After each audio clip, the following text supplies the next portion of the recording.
ఇంకోటి వరస్ట్ విషయం ఏంటి చెప్పనా, యూరోప్లో మన ఇక్కడ కార్ పార్కింగ్స్ ఉన్నాయి చూసారా, ఇది పెద్ద రోడ్ కాబట్టి కార్ పార్కింగ్ ఫ్రీగా పెట్టేసుకున్నాం and it is legal to put anywhere.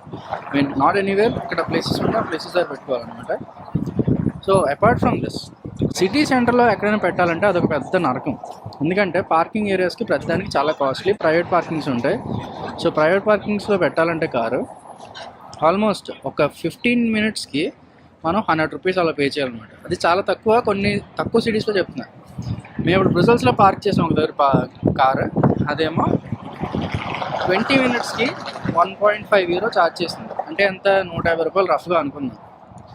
So ఒక హాఫ్ అన్ అవర్ రెంట్కి, హాఫ్ అన్ అవర్ పార్కింగ్ స్పేస్కి 150 రూపీస్ కట్టడం అనేది చాలా ఎక్కువ. సో మన ఇండియాలో కూడా ఇలాగే అయిపోతుంది. కానీ ఇదేంటంటే సిస్టమేటిక్. మనం ఒక బై మిస్టేక్ అక్కడ రోడ్డు మీదనే పెట్టచ్చు, మనకి ఛాన్స్ ఉంది. ఛాన్స్ లేనప్పుడు మాల్లో పార్కింగ్ కానీ ఏదైనా చేసుకుంటాం. కానీ ఇక్కడ ఖచ్చితంగా ఏదైనా లొకేషన్కి వెళ్ళాలంటే, కార్ పార్కింగ్ కానీ పెట్టుకోవాలంటే, కార్ కొనుక్కోవాలన్నా సరే పార్కింగ్కి మనం చాలా ఇన్వెస్ట్ చేయాల్సి వస్తుంది. సో అదొక పెద్ద ప్రాబ్లం.